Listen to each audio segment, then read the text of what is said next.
Hey friends, welcome back to our beginners friendly Python series. Well, this side Rajya Lakshmi Singha. Today we are going to look at something very simple but very important, which is how to check if a list is empty in Python.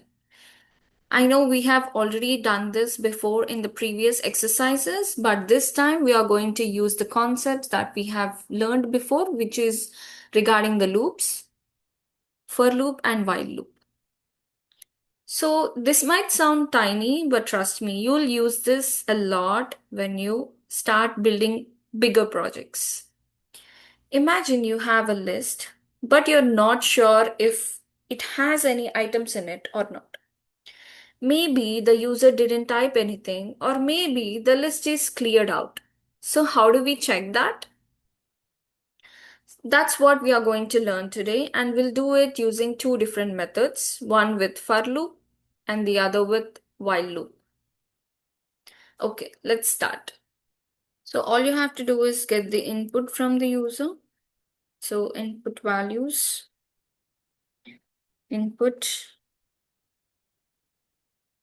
enter elements separated by commas.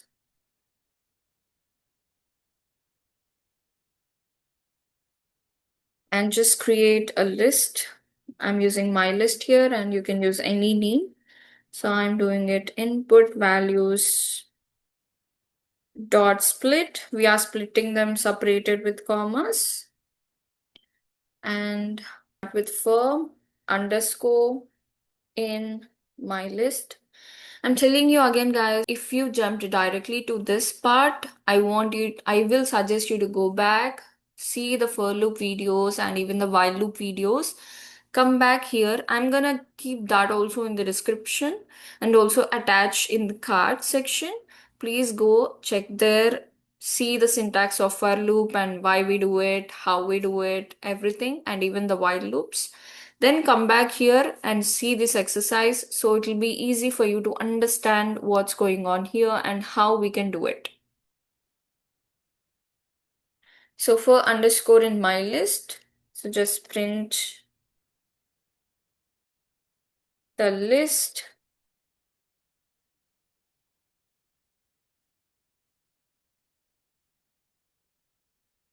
contains elements and you can just print the list.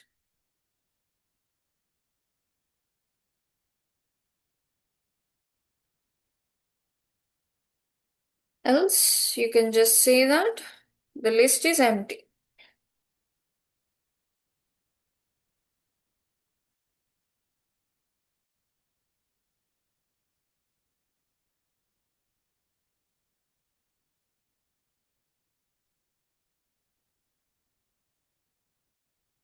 And once the list done, then you just have to come out of this loop. So you'll use break here. Okay, let's walk through this. First, I'm asking the user to enter some elements separated by commas. If the user actually types something, we have to split it into a list. So this will do the job.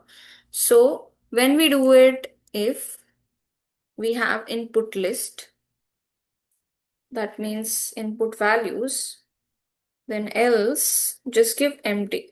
So this line is nothing but you're telling the computer that if we have input values, then you can add those input values to my list. If we don't have, like if we have empty list, then please add empty list to my list. That's the only difference. What happens if you do not do it? So just give it as comment and you see the difference. So when you run it and when I give empty list, just clicked on enter, see the list contains empty elements, but you see this, the format, you might not like it, the format, because empty list should be something like this and it is showing something like this. If you don't like the format, if you want to change the format of the input values or the list that you want to show to them, so you can just use this. use this statement, which is nothing but same as if else condition itself. But if we have input values, do this. It is actually something like this. Let me show you. Like if input values, if we have input values, then just update my list dot split the same line.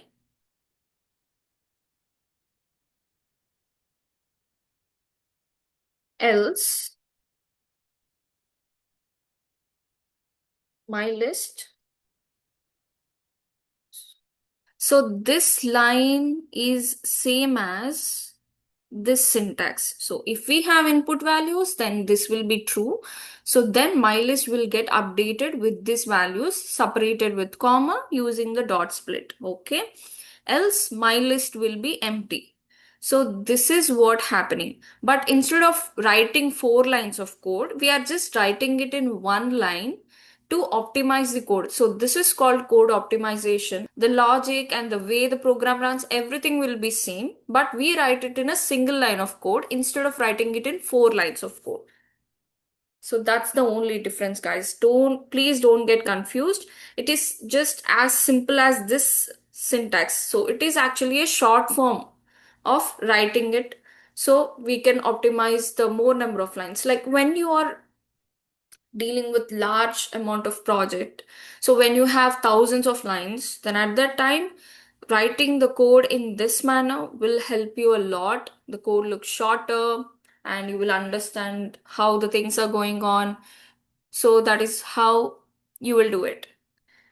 So I'm just trying to make it simple for you. So this is just a single line version of this 4 lines. That's the only difference. So please don't get confused. If you still have any doubts, just let me know.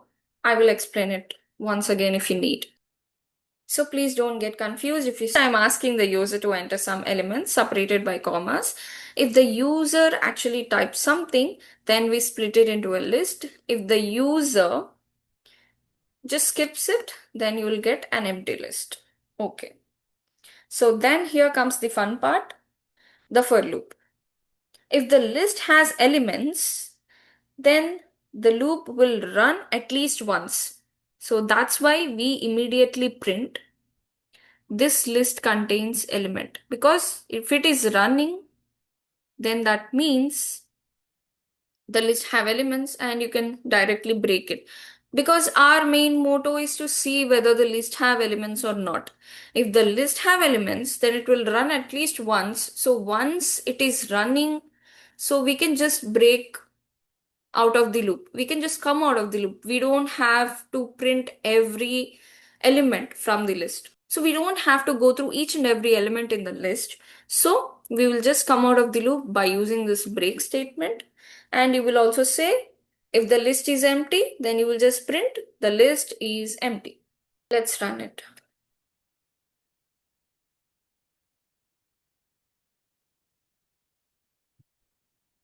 So now when you give 1, 2, 3, so the input takes this. If we have input values, then it will split them into my list, which is as 1, 2, and 3.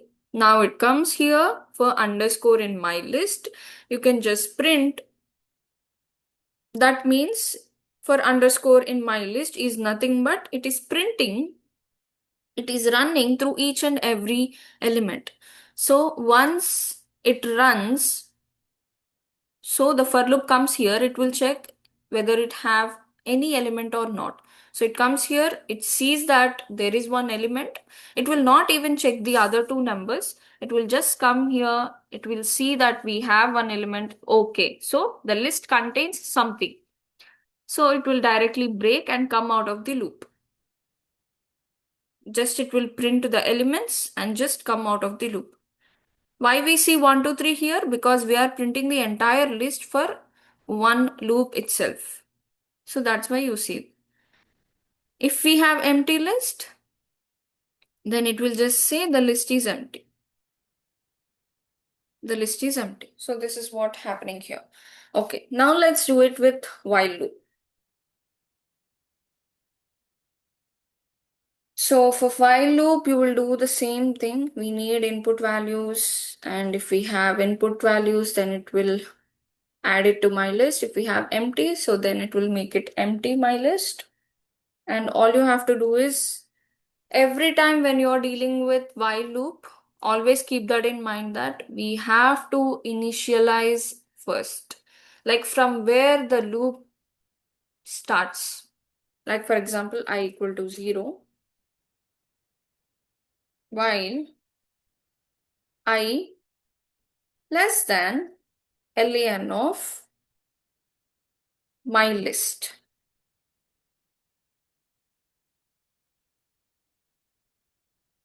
I less than len of my list. Print the list contains same thing. The list contains elements, my list.